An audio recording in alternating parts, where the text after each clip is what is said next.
Good afternoon and welcome to a Yarn Live Women in Data Science Series 2025.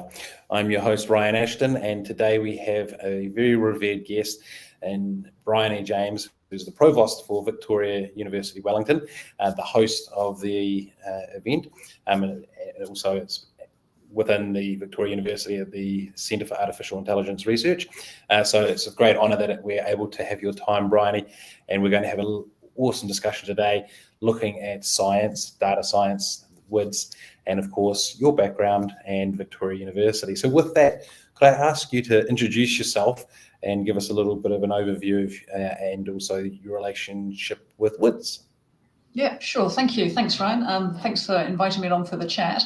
So as you said, I'm the Provost here at Te Haringawaka, Victoria University of Wellington. Almost nobody knows what a Provost does, so maybe I'll start there. It's not a role that every university has, but many do, and sometimes you'll hear it referred to as the Chief Academic Officer.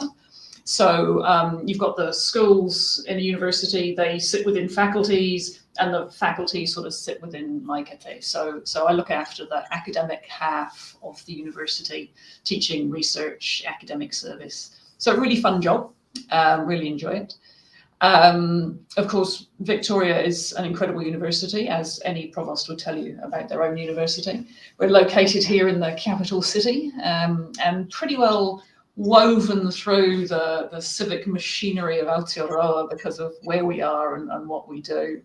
Got about 16,000 students, 2,200 staff, and we consider ourselves a comprehensive university, which means we cover all the disciplines. I would just say for anybody from Waikato dialing in, though, we don't have a med school, so congratulations on your announcement.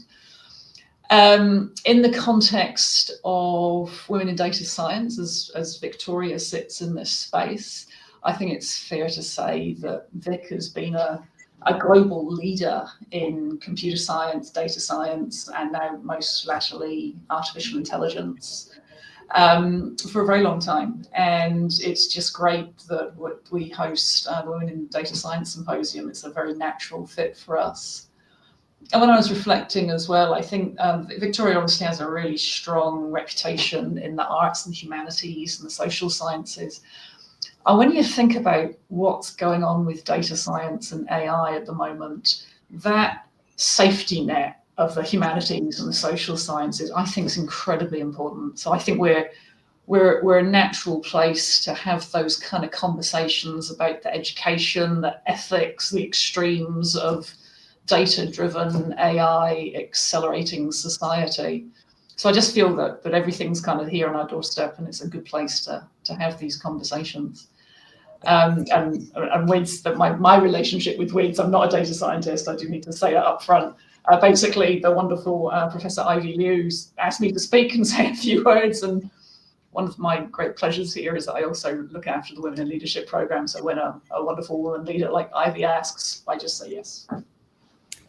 That's wonderful to hear, and thank you very much. So coming back on a couple of points, thank you for explaining to everyone what a provost is. I had to ask a question before we got on myself, so I'm sure there's a few others out there that won't have known either. And yeah, really good point around the fact that you've got the Centre for Artificial Intelligence and Data Research, which is key and core to what Women in Data Science is about in terms of the industry and subject, but having that balance of the arts and I think the cliche is checks and balances, cliche, and that's exactly the point. I think the point you're making in terms of having the arts, looking over the fence and just keeping an eye on artificial intelligence, because there's a lot we could talk about how it's affecting society and how it did before Gen AI, how it is now with Gen AI, and how it will continue to. So I think that might even be part of the program for the Women in Data Science event on August 18th that you'll be speaking at. So thank you very much for sharing all of that. Now let's go a little bit deeper, because you mentioned you're not a data scientist, but you do have a science background. So could you tell us, what's your passion for STEM and science yourself, from both the personal and the professional? Was it an early age, some life event? What sort of started you off, and what's your passion? So speaking, I'm an engineer, and I think that was pretty much what I was going to be from day dot. I was always going to be an engineer. I was just one of those kids that wanted to take things apart, wanted to put them back together sometimes, wanted to know how things work. And you remember, I'm sure everybody's done this, I'm sure you've done this yourself, Ron. You know, in primary school, when the teacher does that whole what do you want to be when you grow up exercise, and you have to draw the little picture and write your little essay. And I've got mine from when I was about 8 or something at Camelford Primary School in Cornwall. And the picture's horrific, I won't share that. But what I wanted to be, yeah, everybody else in my class wanted to be a policeman or a teacher married to a policeman. And I wanted to invent crazy contraptions. And it's actually, I want to invent crazy contraptions. That's what I wanted to be, what I wanted to do. And so I think the die was cast from the start that I was going to go into engineering. And I very much love the st part of STEM, the maths bit. I always kind of took as medicine, like a necessary, but not necessarily enjoyable part of the STEM journey. But now when I look at what people are doing with, you know, data science and the sort of coding that people, I can see the beauty in maths. It's just not my forte, but I've learned to love the M part of STEM as well. But I guess I also love words, music, and poetry, and theatre and film. So I think it's really hard to know where the edges of STEM actually are, because I think it touches everything. So it wasn't a particular life event or a career change. It's just an enduring passion for science, engineering, technology, even maths. Yeah, well, that is a really cool story about the being in. It was, I think you said 8-year-old, but at least it's 8, yeah. That's a question. And there's a bunch of sort of funny anecdotes off the back of that from myself, which when I was a kid, NASA was going up to the moon regularly, and I wanted to be an astronaut. But I, as a kid in Dunedin, New Zealand, said to myself, I'm not American, I'll never go to space. And the irony is, look at rocket labs here in New Zealand, and the amount of STEM that goes into doing something like that, including our medicine or maths. So I was a able but terrible mathematician, and I still remember going to my 5th form teacher. For those of you who, I don't know how the years work these days, but in the old days, what they called 5th form, and said, I'm averaging 60%, but I want to get over 80% for my school cert. So Mr. Stoddart, who loved his maths and didn't think it was medicine, put extra effort in, and I got 88% in the first year of school cert. That wasn't scaled, so obviously genuine mark. I think everybody, including myself, fell over when I got those results. But it's interesting how what can be our medicine can be turned into our maths when we have that catalyst of interest to drive it forward. And yeah, that's right. It sounds like that, and possibly for the audience that are attending this event, because there'll be a range of super experienced data scientists. Some of them will be on stage speaking, and there'll hopefully be a whole range of people that are not in data science, whether they're young and coming up through the universe or coming to university in the next few years, or whether they're more experienced in doing a career change. The idea is that WiDS will highlight to them how amazing data science and the foundation of maths is what they can achieve, some of the cool things that they'll hear about in the show. So fantastic to learn all that and share a couple of bits back with you. So now let's have a look at your career. And I frame this question up, and again, with respect to the audience who could be young and coming through school and heading for university and working out what they want to do, or already be established in careers but not in data science. And when we look at something that we want to do, we quite often look at it as though there's a perfect way that it has to be done and we're not able to access it or do it, etc. So I call that the straight line. And in reality, we all know that it's a squiggly line. There are things that happen, and I think the old saying is, life happens when you're making plans. So if you could share with us more about your career and that squiggly line, however it looks, from being 8-year-old and wanting to create crazy contraptions through to Provost, that would be wonderful. Thank you. Yeah, it's an interesting observation, Ryan. I think that a lot of people's careers are this squiggly line. Mine wasn't so squiggly as some, and there are some amazing stories, but mine was more like a a straight line that just got broader and broader and broader, which is funny because people think in an academic, and I'm basically an academic, goes the other way. You normally get focused and focused and focused, but I sort of spread out.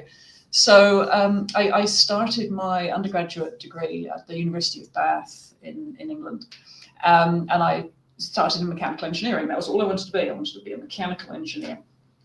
And I lasted 3 weeks and I hated it. And I hated it because the maths lecturer didn't care if we got it or not. He was just gonna do his thing, and we were just gonna run alongside and jump on when we could. And I can remember feeling really quite down about all I wanted to be was a mechanical engineer. And so I did what anybody would do in that instance. I went to the student union bar. And I was sat there, and a friend from school was there who I didn't know was at Bath. He was a couple of years ahead of me, and he came and joined me. We were chatting away. And I said, what are you studying here? He said, oh, material science and engineering. I said, what's material science? Never heard of it. And he started chatting about it. And I thought, well, that actually sounds really interesting. So the very next day, trotted along to the material science and engineering office and knocked on the door and had a chat with them and transferred into material science, and fell in love with it all over again. And I found a flavour of engineering that just meant suddenly the maths was bearable because it made sense to me in context. And I think that's really important. And I just loved it, loved the subject. So when I got to the end of my undergraduate degree, I didn't want to stop. I didn't want to go and get a job because I wanted to keep learning. I wanted to keep learning this amazing materials engineering stuff. And so I decided I'd do a PhD, which is one of those things you just decide on a whim. I didn't want to stay in the UK though, because I was a bit bored really. So I applied to every single English-speaking university in the world, excluding America. And I do mean every single, and this was, I had a little typewriter, typing my letters, posting them off, snail mail. They all wrote back, which is really good of them, and they all said, our overseas fees are $35,000 a year. Come and study a PhD with us. I thought, oh, rats. That's that dream up in smoke. Apart from one guy who wrote back from Auckland University and said, oh, yeah, there's this overseas fees problem, but we can probably find a way around it. Hey, I'm going to be in London next week. Do you want to meet up for a coffee? So I thought, oh, this sounds promising. So jumped on my motorbike, I'm in Bath, rode up through the pouring rain up to London, met Professor Barry Welch at New Zealand House in London. And he said, they've closed my office. Let's go to McDonald's. So we went to McDonald's, had a cup of coffee, had a chat. He said, oh, when can you start? And that was pretty much the long and the short of it. And so I ended up in New Zealand doing a PhD in aluminium smelting in the Department of Chemical and Materials Engineering. And it was brilliant, just absolutely loved it. Again, more stuff to learn in this wonderful materials engineering context, which is fascinating. And started doing a little bit of teaching straight away, because you do that when you're a PhD student. And when I finished my PhD, the opportunity came up then to stay at Auckland and run the Research Centre for Surface and Material Science, which is scanning electron microscopes, X-ray, photoelectron spec, basically the big toys that go bing, right? The really cool bit. And also on a lectureship. And I was then at Auckland for 27 years in total. And my research really is a meandering line, because start with aluminium smelting, into surface engineering, scanning electron microscopy, ended up in sort of food science, chewing, spitting, working with sensory scientists and psychologists. That was a really wiggly journey. Loved it, enormous fun. But I tell you what, I really, really loved that whole time was teaching. I got to teach the first year, ChemMat 121, the first year material science paper. And it's a compulsory paper. So every engineering student that went through Auckland for 27 years had some little dose of me somewhere in their first year. I worked out at one time, I think I've taught about 15,000 engineers. And I just loved it. Absolutely loved teaching that course, loved teaching those engineers. And then the opportunity came up, and sometimes these opportunities do just come up and you've got to grab them. The Deputy Vice Chancellor research role at Waikato University came up, and I was lucky enough to get that. And Waikato is a neat university, it really is. Great place, beautiful campus. Oh, just the most brilliant campus. And the Deputy Vice-Chancellor research role is great because it's a real meddler's role. You get to just chat to all the academics and find out what their research is doing and find out what you can do to support them. And that was when I really began to realise that I think what really puts pennies in my shoes in the sense of academia is being that person who amplifies other people's brilliance. I can't be brilliant myself, but I can put things in place to lift other people up, and that's really appealing. And that's what then led me here to Vic for the provost role, because if your deputy vice chancellor research is a bit of a meddler, your provost is like the arch meddler. So it's the most fun role, and literally everything to do with teaching and research and academic service and leadership and engagement. I'm there to support what our amazing staff are doing and to see what opportunities we can create. So it's not been that wiggly. In some ways it's been, one university to the next, working up the ladder, but just lucky, incredibly lucky, the opportunities that came along when they did, and I was in a position where I could grab them. So yeah, that's my career journey. That's awesome. Thank you so much for sharing that.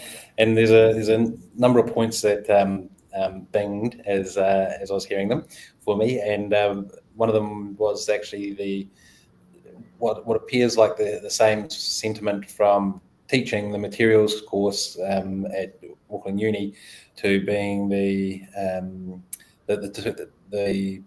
Deputy Vice Chancellor of Research at Waikato and the Provost, which is seeing, you use the term amplifying what people are doing, and you talk about loved taking that first year class, and I think the theme that I'm seeing is like your why might, what gets you out of bed is seeing people develop and go forward. And the way you shared it with the excitement that you just showed us paints a very different picture to what I think of what can sometimes academia can be a little bit intimidating for people. Yeah, especially with these titles like provost, which sounds very important, and it is, but it also doesn't sound like a thing that we understand.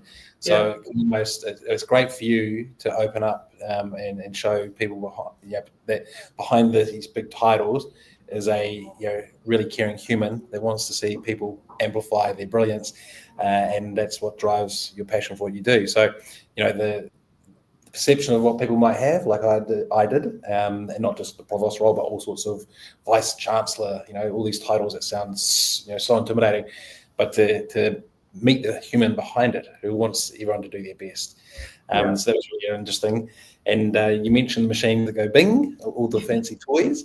That does sound pretty cool. So as a bit of an example for thinking about materials and I think something like X-rays you mentioned, what are some of the things that you would do with some of the materials as an example? So I possibly one example might be how I ended up doing research in chewing and spitting. So I used to run the scanning electron microscopes. So these are really high powered microscopes. You get up to about 1 million times magnification. You can see little tiny things.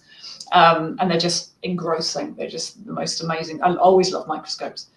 And an academic job it can be tiring. You can work lots of hours. And there was an evening when I've been working late and I was feeling a bit flat and a bit tired, and I was eating an apple to keep my strength up, and somebody had been working on the scanning electron microscope that day in what's called cryo SEM, so in frozen mode, so you can look at hydrated specimens.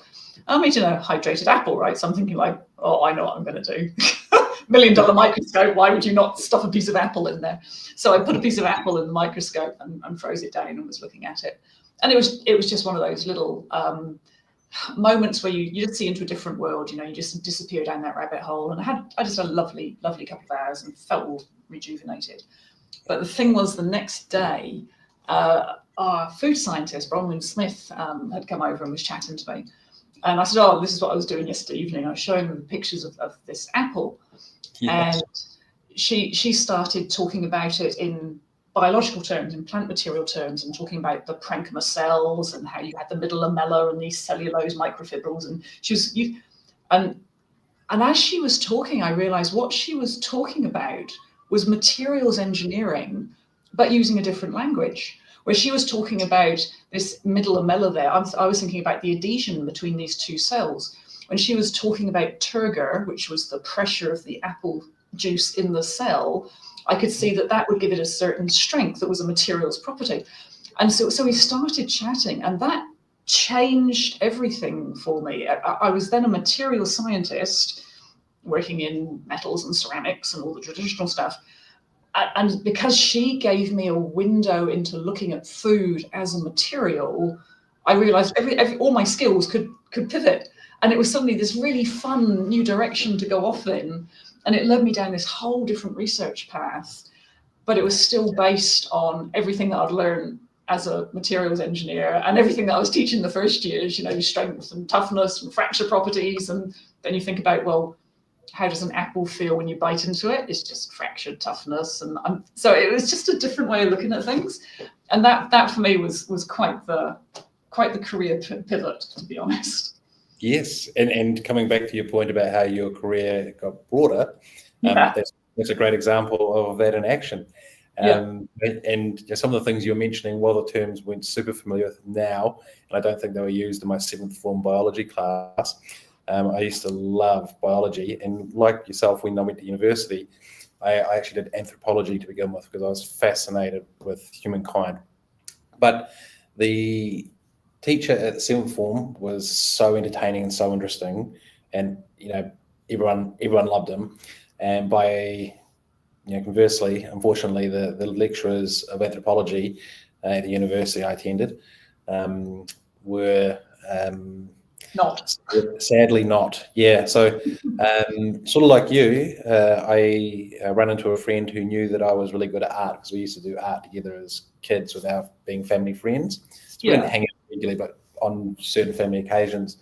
So she encouraged me to join the art class essentially.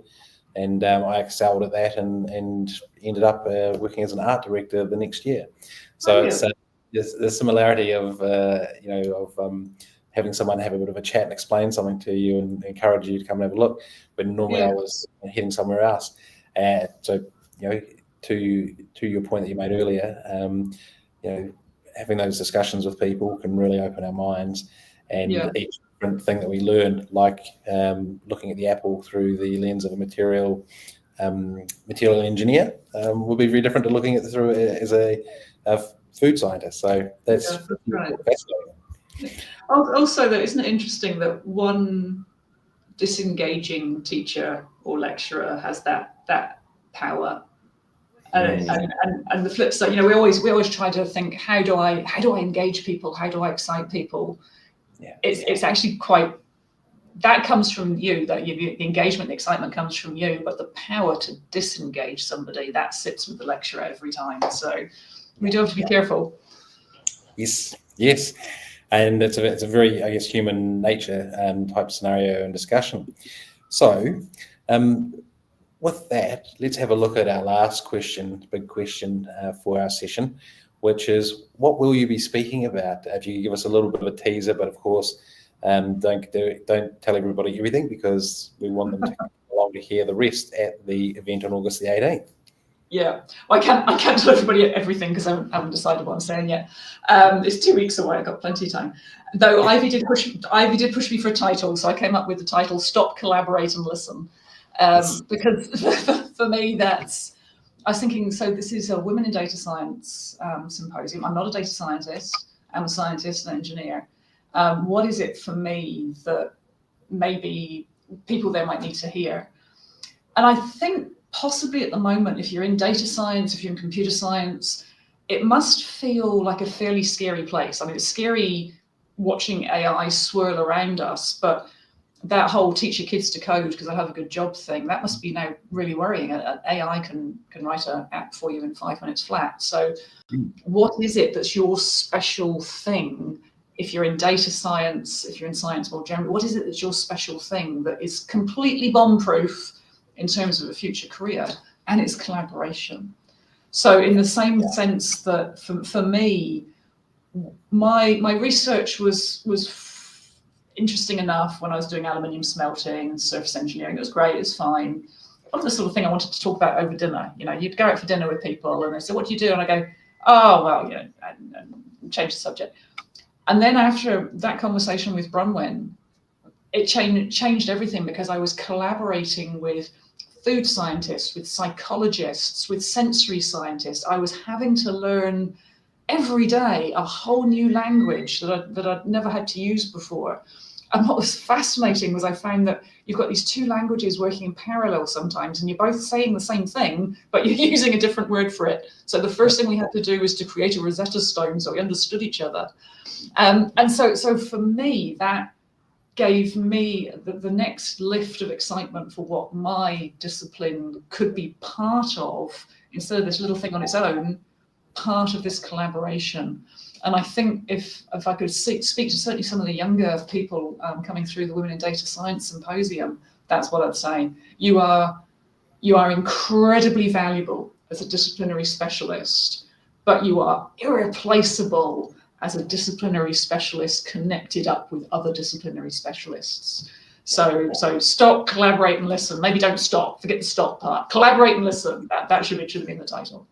Yeah, well, that's brilliant, and I really appreciated that outlook. You know, working in technology myself, and in and around AI especially, and we're seeing more and more that it can do. You know, it wasn't long ago that we would say that creativity is one of the human bastions that AI will never touch. Yet, as we know, you know, then they're making videos, they're making movies. Almost you can create anything with AI. So it's taken that, and now everyone's been looking at what's next and what's left. And I think some of the human interaction elements in that collaboration, of course, goes without saying the technology is not quite there yet to fully replace us, but it's certainly on its way, and it's a real prospect. So the ability for us to collaborate, and going back to your example of the food scientist and the materials engineer collaborating and using different words for the same concepts, I think is probably fair to say, as a good example. And like anything, that whole discussion around diversity, when those two disciplines came together and started sharing, it brings a different perspective that you wouldn't normally have gained from another materials engineer, but it came from a food scientist. Yeah, that's right. It's a brilliant brilliant outlook, and I look forward to hearing the full speech on the 18th. So we're just coming up on time. In fact, we are perfectly on time. So what I'll do is I'll just give a brief overview summary of what you've shared, and give you opportunity to think about the last final bit, which is, now that we've had the discussion, what is the final thought you want to give to all the potential audience who are attending or could attend. So if you have a little think about that, and just as a quick summary, we've heard about your career, what a provost is and what that role does, how you got into science from being an 8-year-old wanting to create crazy contraptions, and literally got into that and had the discovery that what you thought was the right course was maybe not as exciting, but you then uncovered another one, being material engineer, which then gave you the bridge to engage with the likes of food scientists and others, where it broadened out the ability, and moving through the different roles of different universities, from I think PhD student, lecturer, professor, vice chancellor, and then now provost, with an outlook of collaboration is the theme that you're going to be sharing, to encourage all the people that attend to collaborate. So whether they be young at school and not at university yet, or mid-career, the opportunity for everyone to collaborate and share experiences is what the event on the 18th is all about. So hopefully that's done justice to what you've shared today, and over to you to share your final thoughts with the potential audience who will attend. Yeah, thank you. That was a great summary. Thanks, Ryan. I think if I was going to leave people with a final thought, it would be that possibly the most exciting opportunities that I can see at the moment for a long, fulfilling, varied career, they're going to be there for the people who really get data, who really understand data science, the people who are prepared to embrace the power of AI and use it as a tool, because that's really what it is. It's a tool. Yeah. But critically, I think the people who are prepared to learn another language, and I mean that either figuratively or literally, doesn't matter, learn other people's language, and everything else then becomes more interesting. I guess that's what I'd end with.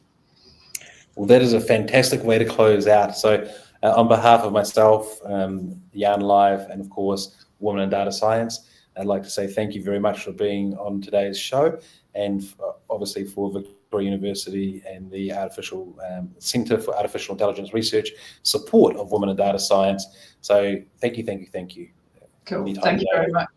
Great. All right. You have a great day, and thank you very much. We'll see everybody on August the 18th for a great event, Women in Data Science at Victoria University. Ka kite anō, everybody. Ka kite.